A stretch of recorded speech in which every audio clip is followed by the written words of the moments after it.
যে সে সবসময় নিজে বলতে চায়, কারুর কথা শুনতে চায় না। কিন্তু তার এই স্বভাব তাকে এক বিশাল বড় জ্ঞানের থেকে দূরে সরিয়ে রাখে, সামনের মানুষের ব্যক্তিত্বের জ্ঞানের থেকে দূরে। তাই যদি আপনি কাউকে চিনতে চান, কাউকে বুঝতে চান, তাকে থামাবেন না, শুধু বলতে দিন। কারণ একজন ব্যক্তির ব্যক্তিত্ব লুকিয়ে থাকে তার কথার মধ্যে, আর তার আসল পরিচয় লুকিয়ে থাকে তার শব্দের পেছনে। বলতে দিন, আস্তে আস্তে আপনি সব বুঝতে পারবেন। এটাই তফাৎ হলো একজন সাধারণ মানব আর একজন মহামানবের মধ্যে। এক যে কাউকে বলতে দেয় না, আর এক যে সবার কথা শুনে। তাহলে সিদ্ধান্ত আপনার, আপনি কি সাধারণ হতে চান না অসাধারণ? কারণ এই ভবিষ্যৎ আপনার। রাধা রাধা। ভাগ্য, সময় ও কর্ম। দেখতে গেলে আমরা সবাই এই তিনটি শব্দের সাথে খুব ভালোভাবে পরিচিত। হয়তো আমাদের জীবনে আমরা এই তিনটি শব্দের প্রয়োগ অবশ্যই করে থাকি। দেখতে গেলে এই বিষয়ে প্রত্যেক ব্যক্তির দৃষ্টিভঙ্গি আলাদা। কেউ বলে সময়ই হলো সেই মাধ্যম যা ভাগ্য বানায়, কেউ বলে ভাগ্যই হলো সেই যা সময়কে বদলে দেয়, কেউ বলে ভাগ্য এবং কর্ম এই দুই একই দাঁড়িপাল্লার দুই দিক। যদি আপনাকে সত্যিটা বোঝায়, তাহলে ঠিক এইভাবে বোঝাবে। মনুষ্য জন্ম লাভ করা, মানুষ রূপে জন্মগ্রহণ করা, এটি ভাগ্যের হাতে থাকে। মৃত্যুকে প্রাপ্তি করা সময়ের হাতে থাকে। এই দুটি আমাদের হাতে নেই। কিন্তু মৃত্যুর পরেও চিরকালের জন্য অমর হয়ে থাকা, লোকের হৃদয়ে বসবাস করা, এটি অবশ্যই আমাদের হাতে আছে। আর এই আমরা অর্জন করতে পারি শুধুমাত্র আমাদের কর্মের দ্বারা। অর্থাৎ কর্মই হলো সব কিছুর আধার। তাহলে এর থেকে কখনো বিচলিত হবেন না। শ্রেষ্ঠ কাজটা করতে থাকুন আর আমার সাথে ভালোবেসে বলুন, রাধা রাধা। সাফল্য, সাফল্য এই পৃথিবীতে কে না পেতে চান? প্রত্যেক মানুষ চান যেন সাফল্য নিজে এসে তার কাছে ধরা দেয়। এবার সাফল্য তাদের কাছে এসে ধরা দেয় যারা নিজের পা ধরাতলে রেখে চলেন, যারা স্বপ্নের জগতে বিচরণ না করে বাস্তবের মাটিতে পা রেখে চলেন এবং তাও দৃঢ়তার সাথে।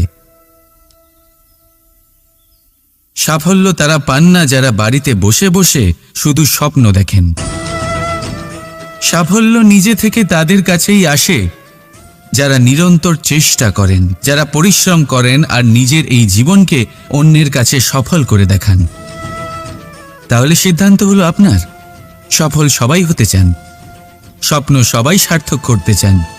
স্বপ্ন তখনই সার্থক হয় যখন পরিশ্রম করবেন, আর সাফল্য তখনই আপনার সাথে থাকবে যতক্ষণ আপনি বিনম্র থাকবেন। তাহলে আসুন আমার সাথে ভালোবেসে বলুন, রাধা রাধা। ভাগ করে নেওয়া বা বন্টন করা প্রত্যেক মানুষের জীবনে অবশ্যই হয়ে থাকে, আর অনেক সময় এটা জীবনে অতি আবশ্যক হয়ে পড়ে। কিন্তু ভাগ করার মনোকামনা তার থেকেও বেশি গুরুত্বপূর্ণ হলো যে কোন ঘটনার আধারে এই বাটোয়ারা হলো। অনেক সময় এই বাটোয়ারা হলো শান্তির প্রতীক, আবার অনেক সময় এই বাটোয়ারা বিপ্লব ঘটাতে পারে, এমন এক বিপ্লব যা মহাযুদ্ধ ঘটিয়ে দিতে পারে। দেখুন, বাটোয়ারা সম্পত্তির হোক বা হোক ভিক্ষার, শিক্ষা কিন্তু একটাই। জীবনে অনেক সময় বাটোয়ারা দরকার হতে পারে, কিন্তু যতদূর সম্ভব তা এড়িয়ে চলুন, একসাথে মিলে এগিয়ে চলুন। কারণ দেখুন, এই যে বাটোয়ারা ভাগ করে দেয়, আর সেখানেই একতা আপনাকে অগ্রসর করে। তাহলে আপনিও এটাই করুন, একসাথে মিলে সামনে এগোন আর আমার সাথে ভালোবেসে বলুন, রাধা রাধা। সুখ, দুঃখ, মৃত্যু, মহামারী, এগুলো কখনো বলে আসে না, আবার জিজ্ঞাসা করেও আসে না। এমনই হয় দ্রুত ক্রীড়ার এই খেলায়। এক কারাগারের মতো, একটা মাকড়সার জালের মতো।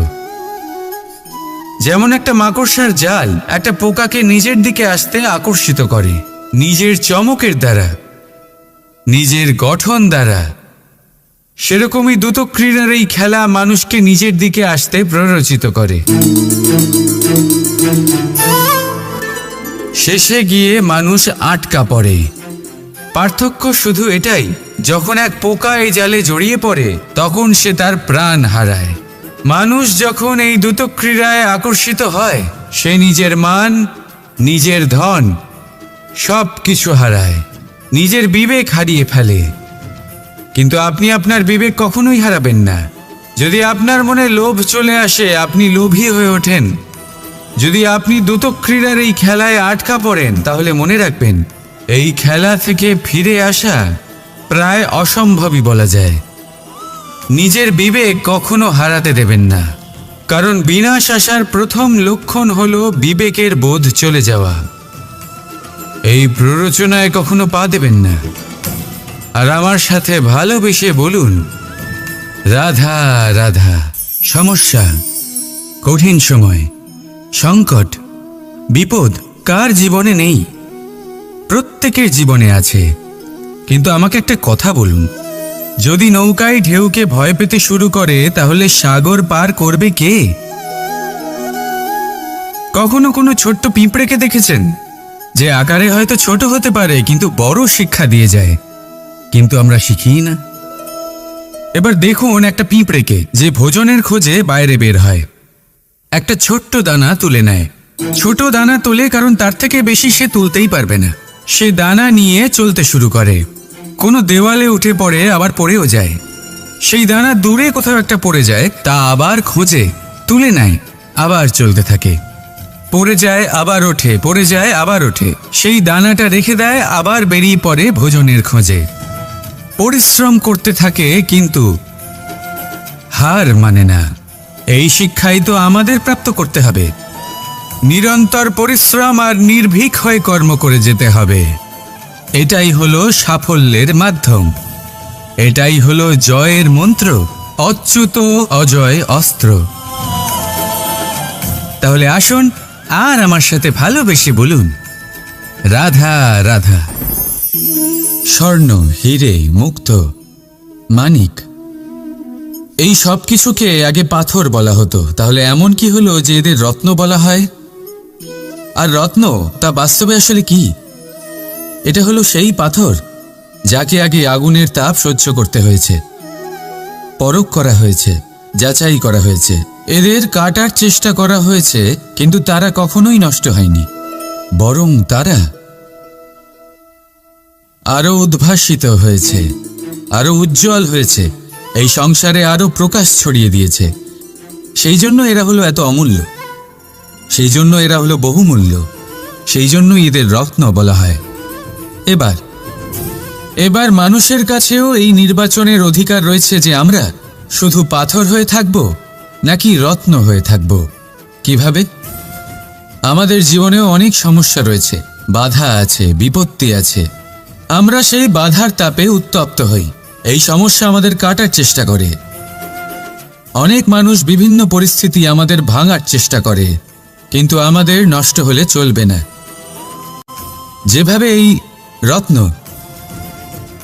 সমস্যার সম্মুখীন হয়ে পাথর থেকে রত্ন হয়েছে, সেইভাবেই আমাদেরও আমাদের সমস্যার সম্মুখীন হয়ে রত্ন হয়ে উঠতে হবে, এই সংসারে প্রকাশের স্রোত হয়ে উঠতে হবে। তাহলে এটাই করুন আর আমার সাথে ভালোবেসে বলুন, রাধা রাধা। এবার অনেক সময় মানুষের মনে এরকম প্রশ্ন আসে যে এই সংসারে সবথেকে বড় বিপদ কি? কেউ বলে ধর্ম সংকট, আবার কেউ বলে প্রাণের ওপর আসা সংকট। প্রত্যেক মানুষের জীবনে বিভিন্ন সংকট আসে, আর এই সমস্ত সংকট অত্যন্ত বিচিত্র হতে পারে। এই সমস্ত সংসার হলো সংকট দ্বারা পরিপূর্ণ। ঠিক আছে, আপনাকে একটা উদাহরণ দিই। একজন ধনী ব্যক্তি, এবার ওনার জীবনে সংকট কি হতে পারে? সংকট এটাই যে কেউ তার সম্পত্তি চুরি না করে নেয়। আমরা বুঝতে পারছি। এবার একজন চোর, তার জীবনে সংকট কি হতে পারে? যে চুরি করার সময় সে যদি তার একটা কাশি চাপতে না পারে, তাহলে সে ধরা পড়ে যেতে পারে, ঠিক কিনা? আবার অনেক সময় এমনও হয় যে যার জন্য আমি সংকট, সেও আমার কাছে সংকট। যেমন এই পরিস্থিতিতে দেখুন, সংকট হলো সংকট, এ তো জীবনে থাকবে, কিন্তু এর সম্মুখীন কিভাবে হওয়া যায়? খুব সরল। সব এটার ওপর নির্ভর করে, মনের ওপর। এই মনকে নিয়ন্ত্রণ করলে সব ঠিক থাকবে। এবার যদি ধনী ব্যক্তি মনকে নিয়ন্ত্রণ করে ফেলেন, নিজের অর্থের ব্যবহার শুভ কাজের জন্য, সমাজের সেবার জন্য বিকাশ করতে করেন, ওই অর্থকে একত্রিত করে না রাখেন, তাহলে চুরির সমস্যা, এই সংকট সেখানেই কেটে যাবে।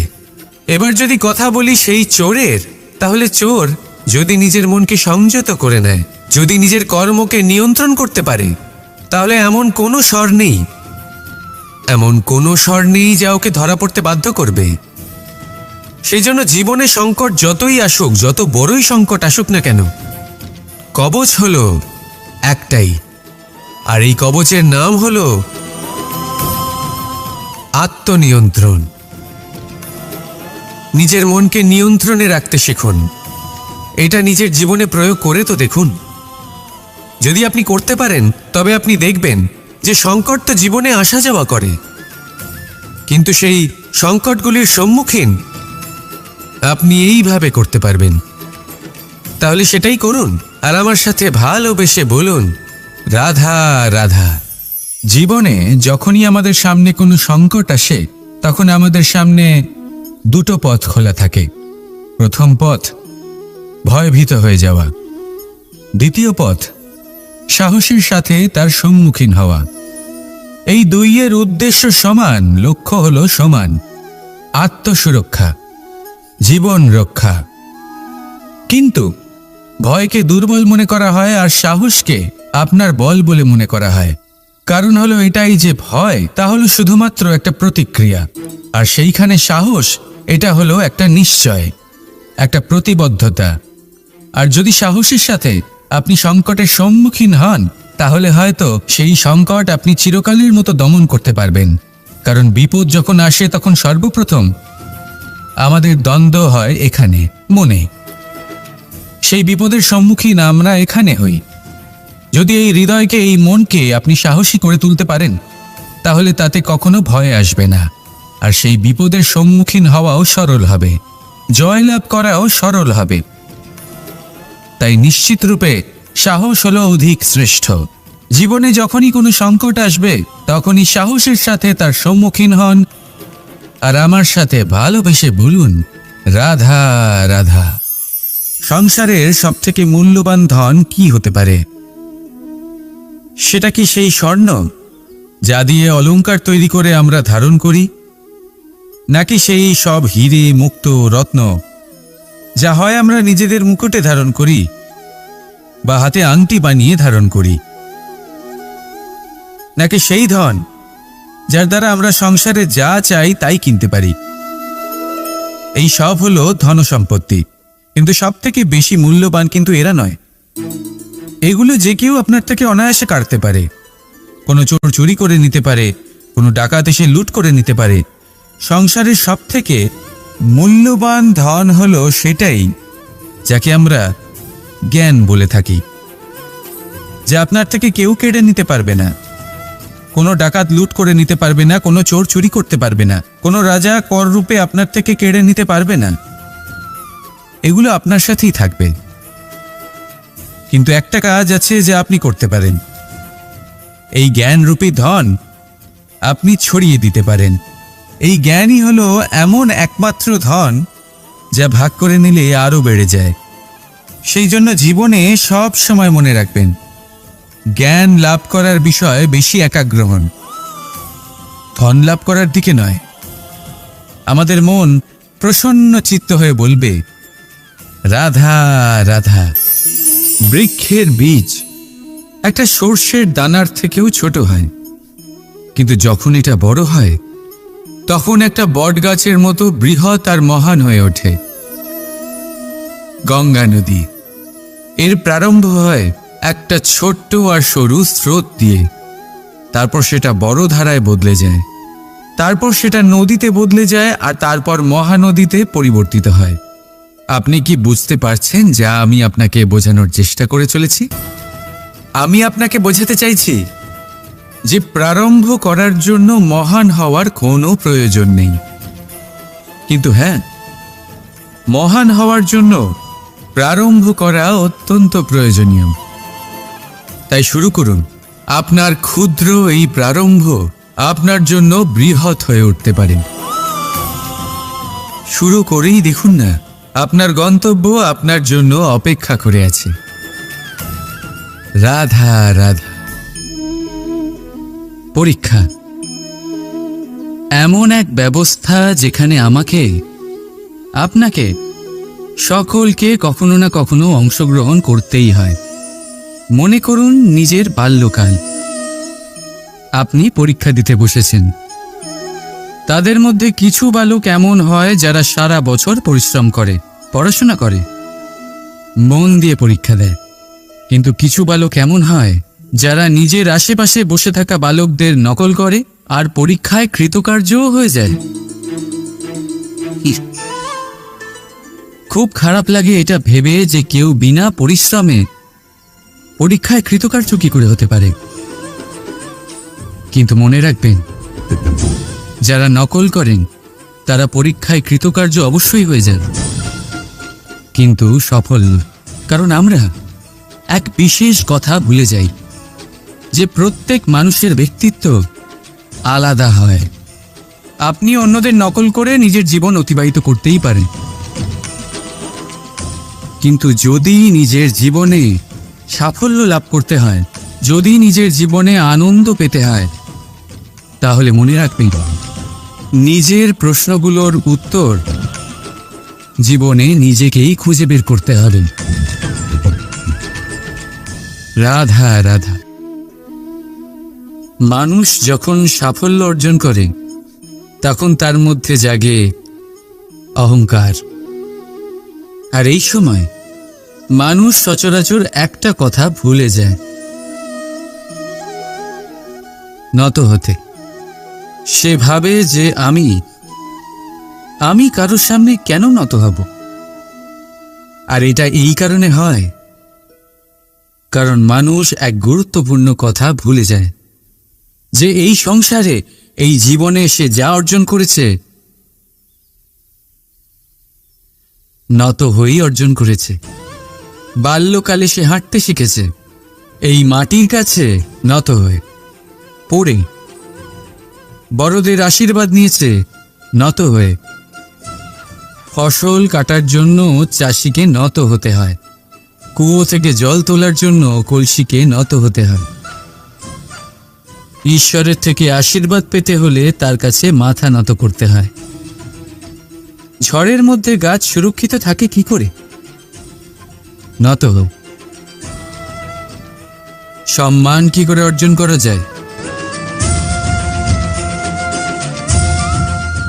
নত হোক। কারোর সামনে নত হওয়া মানে নিজের আত্মসম্মান বিসর্জন দেওয়া নয়, তার অর্থ হলো বিনম্র হওয়া। আমরা মানুষ, আর ওই আকাশের উচ্চতায় পৌঁছানোর জন্য আমাদের কোনো পাখির মতো ডানার প্রয়োজন নেই।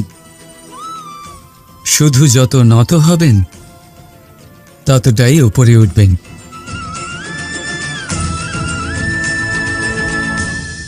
রাধা রাধা। আপনি এই সংসারে এমন অনেক মানুষ চেনেন যারা অত্যন্ত স্বার্থপর, যারা শুধুমাত্র প্রয়োজন পড়লেই আপনার কথা মনে করে। তাছাড়া বহু বছর তাদের দেখাই পাওয়া যায় না, কিন্তু যখনই তাদের আপনার সাহায্যের প্রয়োজন পড়ে হাত জোর করে আপনার সামনে এসে উপস্থিত হয়। বড়ই রাগ হয় এদের ওপরে, মন ভারী হয়ে ওঠে। মন এই কথাই বলে যে এই ব্যক্তির সাহায্য করা উচিত নয়, কিন্তু আপনি এরকম কখনোই করবেন না। আপনি বলবেন, কেন বলছি আমি এই কথা? মনে রাখবেন, আলোর খোঁজ মানুষ শুধুমাত্র তখনই করে যখন অন্ধকার গভীরতর হয়। তাকে স্বার্থপর ভেবে নিজের মনকে বিচলিত করবেন না। নিজেকে আলো মনে করে আনন্দে থাকুন।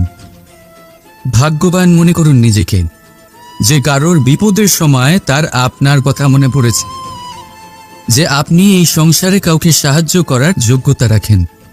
এই জীবনে কেউ স্বার্থপর বলে নিজের দৃষ্টিভঙ্গি কখনোই পাল্টাবেন না। শুধুই নজর রাখুন নিজের পরমার্থের ওপরে। মন প্রসন্ন হয়ে বলবে, রাধা রাধা। মানুষ বড়ই বিচিত্র প্রাণী। এই মানুষ যখন তার হাত খালি থাকে তখন তার চোখ স্বপ্নে ভরা থাকে। যখন হারাবার কিছুই থাকে না তখন অর্জন করার চেষ্টা করে যায় সে নির্ভয় হয়ে এগিয়ে চলে প্রত্যেক সংকট, প্রত্যেক বিপদের সম্মুখীন হয়ে। কিন্তু যখন হাত ভরে যায় তখন স্বপ্ন দেখাই বন্ধ করে দেয় সে। যা পেয়েছে তা যাতে হারিয়ে না ফেলে, সেই ভয়, সংকট ও বিপদের সম্মুখীন হওয়া বন্ধ করে দেয়। সেই পথটাই ভুলে যায় যাতে চলে সে সাফল্য অর্জন করেছে। এটা অনুচিত। জীবনে যে কোনো পরিস্থিতি আসুক, যে কোনো অবস্থায় থাকুন, আহ্বানগুলোকে স্বীকার করুন। কারণ যদি আপনি সেই আহ্বান স্বীকার করেন তবেই আপনি এই সংসারকে কিছু দেওয়ার উপযোগী হয়ে উঠবেন। যদি সফল হন তাহলে এই সংসারকে নেতৃত্ব দিতে পারবেন, আর যদি অসফল হন তাহলে শিক্ষা পাবেন যে কি করা উচিত নয়। তাই জীবনে আহ্বান স্বীকার করুন, দুশ্চিন্তা নয়। রাধা রাধা। আমাদের শরীর প্রকৃতির সর্বশ্রেষ্ঠ রচনা। যে অঙ্গ প্রত্যঙ্গ আমরা লাভ করেছি প্রত্যেকটির মধ্যে একটি নিজস্ব বার্তা রয়েছে। একটু ভেবে দেখুন, দুটি চোখ দিয়েছে দেখার জন্য, দুটি গান দিয়েছে শোনার জন্য, নাসিকাও আছে দুটি, দুটি হাত দিয়েছে দ্বিগুণ পরিশ্রম করার জন্য। কিন্তু জীব শুধুমাত্র একটি। তার উপরেও তীক্ষ্ণ বলিষ্ঠ দাঁত দিয়েছে তার রক্ষার জন্য। কখনো ভেবে দেখেছেন কেন?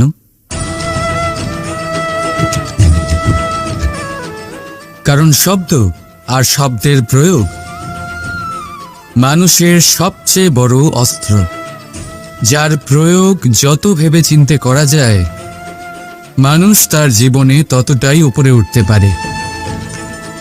তাহলে মনে রাখুন, দেখুন, শুনুন আর বুঝুন বেশি, বলুন কম।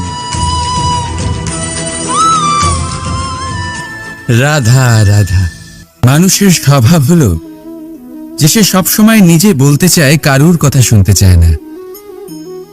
কিন্তু তার এই স্বভাব তাকে এক বিশাল বড় জ্ঞানের থেকে দূরে সরিয়ে রাখে, সামনের মানুষের ব্যক্তিত্বের জ্ঞানের থেকে দূরে। তাই যদি আপনি কাউকে চিনতে চান, কাউকে বুঝতে চান, তাকে থামাবেন না, শুধু বলতে দিন।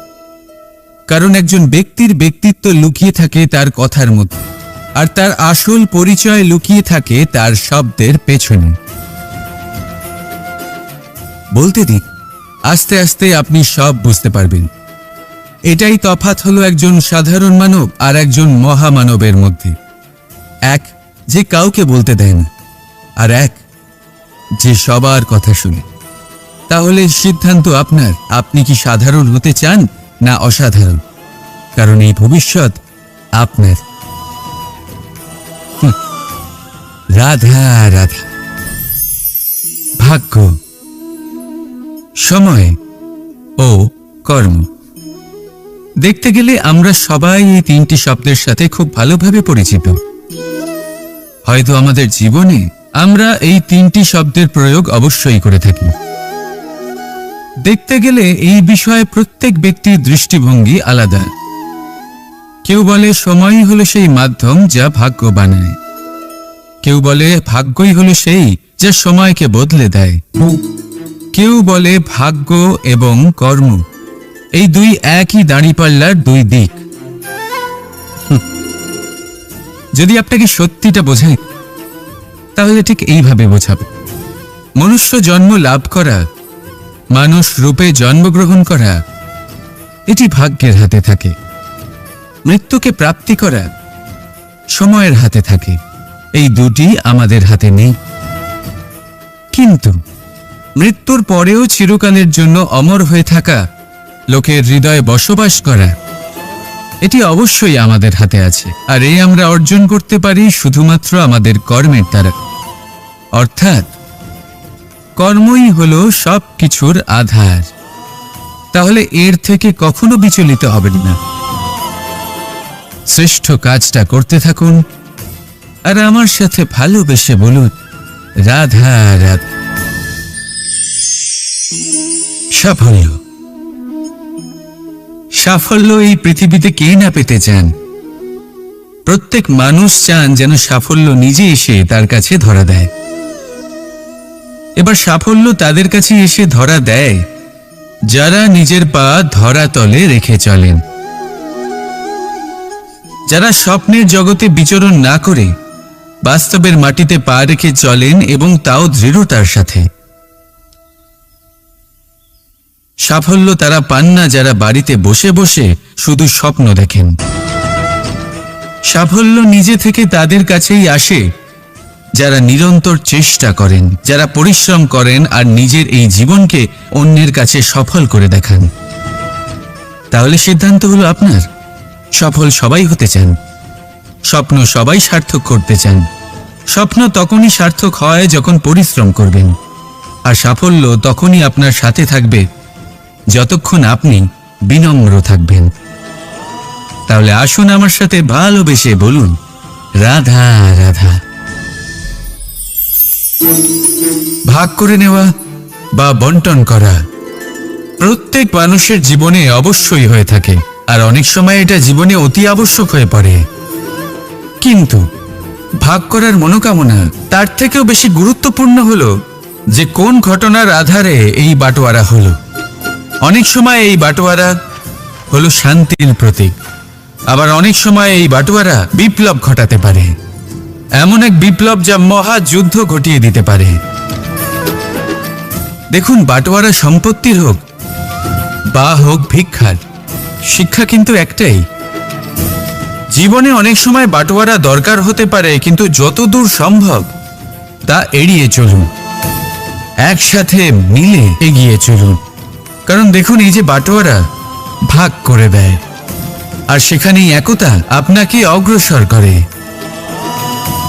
তাহলে আপনিও এটাই করুন, একসাথে মিলে সামনে এগোন আর আমার সাথে ভালোবেসে বলুন, রাধা রাধা। সুখ, দুঃখ, মৃত্যু, মহামারী এগুলো কখনো বলে আসে না, আবার জিজ্ঞাসা করেও আসে না। এমনই হয় দ্রুত ক্রীড়ার এই খেলায়। এক কারাগারের মতো, একটা মাকড়সার জালের মতো। যেমন একটা মাকড়সার জাল একটা পোকাকে নিজের দিকে আসতে আকর্ষিত করে নিজের চমকের দ্বারা, নিজের গঠন দ্বারা, সেরকমই দ্রুত ক্রীড়ার এই খেলা মানুষকে নিজের দিকে আসতে প্ররোচিত করে। শেষে গিয়ে মানুষ আটকা পড়ে। পার্থক্য শুধু এটাই, যখন এক পোকা এই জালে জড়িয়ে পড়ে তখন সে তার প্রাণ হারায়। মানুষ যখন এই দ্রুত ক্রীড়ায় আকর্ষিত হয়, সে নিজের মান, নিজের ধন সব কিছু হারায়, নিজের বিবেক হারিয়ে ফেলে। কিন্তু আপনি আপনার বিবেক কখনোই হারাবেন না। যদি আপনার মনে লোভ চলে আসে, আপনি লোভী হয়ে ওঠেন। যদি আপনি দ্রুত ক্রীড়ার এই খেলায় আটকা পড়েন, তাহলে মনে রাখবেন, এই খেলা থেকে ফিরে আসা প্রায় অসম্ভবই বলা যায়। নিজের বিবেক কখনো হারাতে দেবেন না, কারণ বিনাশ আসার প্রথম লক্ষণ হলো বিবেকের বোধ চলে যাওয়া। এই প্ররোচনায় কখনো পা দেবেন না। আর আমার সাথে ভালোবেসে বলুন, রাধা রাধা। সমস্যা, কঠিন সময়, সংকট, বিপদ কার জীবনে নেই? প্রত্যেকের জীবনে আছে। কিন্তু আমাকে একটা কথা বলুন, যদি নৌকায় ঢেউকে ভয় পেতে শুরু করে তাহলে সাগর পার করবে কে? কখনো কোনো ছোট্ট পিঁপড়েকে দেখেছেন, যে আকারে হয়তো ছোট হতে পারে কিন্তু বড় শিক্ষা দিয়ে যায়? কিন্তু আমরা শিখি না। এবার দেখুন একটা পিঁপড়েকে, যে ভোজনের খোঁজে বাইরে বের হয়, একটা ছোট্ট দানা তুলে নেয়। ছোট দানা তোলে কারণ তার থেকে বেশি সে তুলতেই পারবে না। সে দানা নিয়ে চলতে শুরু করে, কোনো দেওয়ালে উঠে পড়ে, আবার পড়েও যায়। সেই দানা দূরে কোথাও একটা পড়ে যায়, তা আবার খোঁজে, তুলে নেয়, আবার চলতে থাকে। পড়ে যায় আবার ওঠে, পড়ে যায় আবার ওঠে, সেই দানাটা রেখে দেয়, আবার বেরিয়ে পড়ে ভোজনের খোঁজে। পরিশ্রম করতে থাকে কিন্তু হার মানে না। এই শিক্ষাই তো আমাদের প্রাপ্ত করতে হবে। নিরন্তর পরিশ্রম আর নির্ভীক হয়ে কর্ম করে যেতে হবে। এটাই হলো সাফল্যের মাধ্যম, এটাই হলো জয়ের মন্ত্র, অচ্যুত অজয় অস্ত্র। তাহলে আসুন আর আমার সাথে ভালোবেসে বলুন, রাধা রাধা। স্বর্ণ, হিরে, মুক্ত, মানিক, এই সব কিছুকে আগে পাথর বলা হতো। তাহলে এমন কি হলো যে এদের রত্ন বলা হয়? আর রত্ন তা বাস্তবে আসলে কি? এটা হলো সেই পাথর যাকে আগে আগুনের তাপ সহ্য করতে হয়েছে, পরখ করা হয়েছে, যাচাই করা হয়েছে, এদের কাটার চেষ্টা করা হয়েছে, কিন্তু তারা কখনোই নষ্ট হয়নি, বরং তারা আরো উদ্ভাসিত হয়েছে, আরো উজ্জ্বল হয়েছে, এই সংসারে আরো প্রকাশ ছড়িয়ে দিয়েছে। সেই জন্য এরা হলো এত অমূল্য, সেই জন্য এরা হলো বহুমূল্য, সেই জন্য এদের রত্ন বলা হয়। এবার মানুষের কাছেও এই নির্বাচনের অধিকার রয়েছে যে আমরা শুধু পাথর হয়ে থাকব নাকি রত্ন হয়ে থাকব। কিভাবে? আমাদের জীবনেও অনেক সমস্যা রয়েছে, বাধা আছে, বিপত্তি আছে। আমরা সেই বাধার তাপে উত্তপ্ত হই, এই সমস্যা আমাদের কাটার চেষ্টা করে।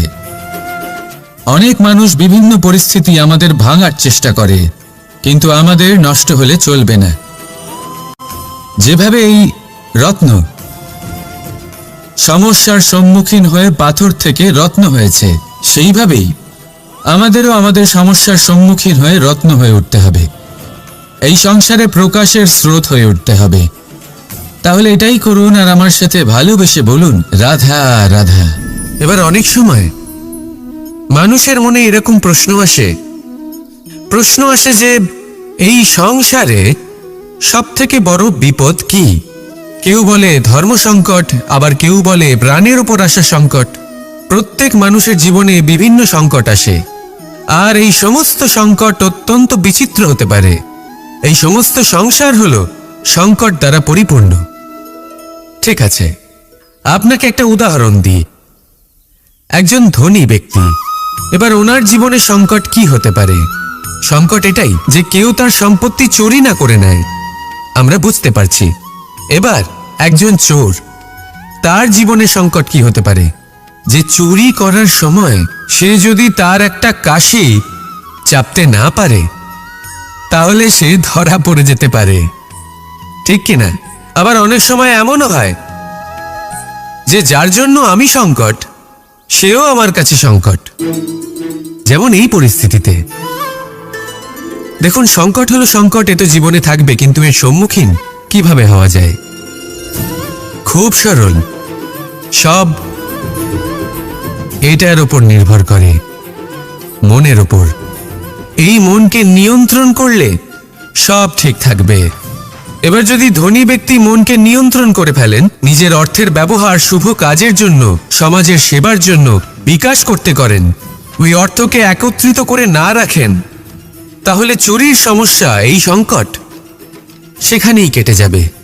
এবার যদি কথা বলি সেই চোরের, তাহলে চোর যদি নিজের মনকে সংযত করে নেয়, যদি নিজের কর্মকে নিয়ন্ত্রণ করতে পারে, তাহলে এমন কোনো স্বর নেই, এমন কোনো স্বর নেই যা ওকে ধরা পড়তে বাধ্য করবে। সেই জন্য জীবনে সংকট যতই আসুক, যত বড়ই সংকট আসুক না কেন, কবচ হলো একটাই, আর এই কবচের নাম হলো আত্মনিয়ন্ত্রণ। নিজের মনকে নিয়ন্ত্রণে রাখতে শিখুন। এটা নিজের জীবনে প্রয়োগ করে তো দেখুন। যদি আপনি করতে পারেন তবে আপনি দেখবেন যে সংকট তো জীবনে আসা যাওয়া করে, কিন্তু সেই সংকটগুলির সম্মুখীন আপনি এইভাবে করতে পারবেন। তাহলে সেটাই করুন, আর আমার সাথে ভালোবেসে বলুন, রাধা রাধা।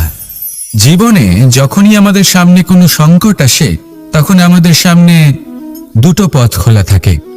প্রথম পথ ভয়ভীত হয়ে যাওয়া, দ্বিতীয় পথ সাহসের সাথে তার সম্মুখীন হওয়া। এই দুইয়ের উদ্দেশ্য সমান, লক্ষ্য হলো সমান, আত্মসুরক্ষা, জীবন রক্ষা। কিন্তু ভয়কে দুর্বল মনে করা হয় আর সাহসকে আপনার বল বলে মনে করা হয়।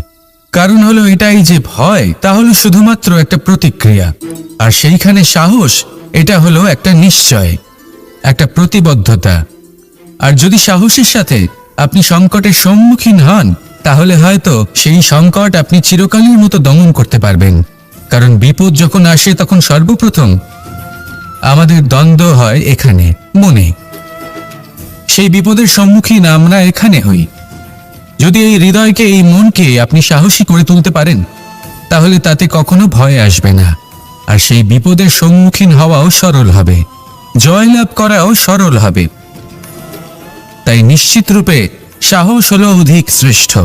জীবনে যখনই কোনো সংকট আসবে, তখনই সাহসের সাথে তার সম্মুখীন হন, আর আমার সাথে ভালোবেসে বলুন, রাধা রাধা। সংসারের সবথেকে মূল্যবান ধন কি হতে পারে? সেটা কি সেই স্বর্ণ যা দিয়ে অলংকার তৈরি করে আমরা ধারণ করি, নাকি সেই সব হিরে, মুক্ত, রত্ন যা হয় আমরা নিজেদের মুকুটে ধারণ করি বা হাতে আংটি বানিয়ে ধারণ করি, নাকি সেই ধন যার দ্বারা আমরা সংসারে যা চাই তাই কিনতে পারি? এই সব হলো ধন সম্পত্তি, কিন্তু সব থেকে বেশি মূল্যবান কিন্তু এরা নয়। এগুলো যে কেউ আপনার থেকে অনায়াসে কাটতে পারে, কোনো চোর চুরি করে নিতে পারে, কোনো ডাকাত এসে লুট করে নিতে পারে। সংসারের সব থেকে মূল্যবান ধন হলো সেটাই যাকে আমরা জ্ঞান বলে থাকি, যা আপনার থেকে কেউ কেড়ে নিতে পারবে না। কোনো ডাকাত লুট করে নিতে পারবে না, কোনো চোর চুরি করতে পারবে না, কোনো রাজা কর রূপে আপনার থেকে কেড়ে নিতে পারবে না। এগুলো আপনার সাথেই থাকবে। কিন্তু একটা কাজ আছে যা আপনি করতে পারেন। এই জ্ঞানরূপী ধন আপনি ছড়িয়ে দিতে পারেন। এই জ্ঞানই হলো এমন একমাত্র ধন যা ভাগ করে নিলে আরো বেড়ে যায়। সেই জন্য জীবনে সব সময় মনে রাখবেন, জ্ঞান লাভ করার বিষয়ে বেশি একাগ্র হন, ধন লাভ করার দিকে নয়। আমাদের মন প্রসন্ন চিত্ত হয়ে বলবে, রাধা রাধা। বৃক্ষের বীজ একটা সর্ষের দানার থেকেও ছোট হয়, কিন্তু যখন এটা বড় হয় তখন একটা বট গাছের মতো বৃহৎ আর মহান হয়ে ওঠে। গঙ্গা নদী, এর প্রারম্ভ হয় একটা ছোট্ট আর সরু স্রোত দিয়ে, তারপর সেটা বড় ধারায় বদলে যায়, তারপর সেটা নদীতে বদলে যায়, আর তারপর মহানদীতে পরিবর্তিত হয়। আপনি কি বুঝতে পারছেন যা আমি আপনাকে বোঝানোর চেষ্টা করে চলেছি? আমি আপনাকে বোঝাতে চাইছি যে প্রারম্ভ করার জন্য মহান হওয়ার কোনো প্রয়োজন নেই, কিন্তু হ্যাঁ, মহান হওয়ার জন্য প্রারম্ভ করা অত্যন্ত প্রয়োজনীয়। তাই শুরু করুন। আপনার ক্ষুদ্র এই প্রারম্ভ আপনার জন্য বৃহৎ হয়ে উঠতে পারে। শুরু করেই দেখুন না, আপনার গন্তব্য আপনার জন্য অপেক্ষা করে আছে। রাধা রাধা।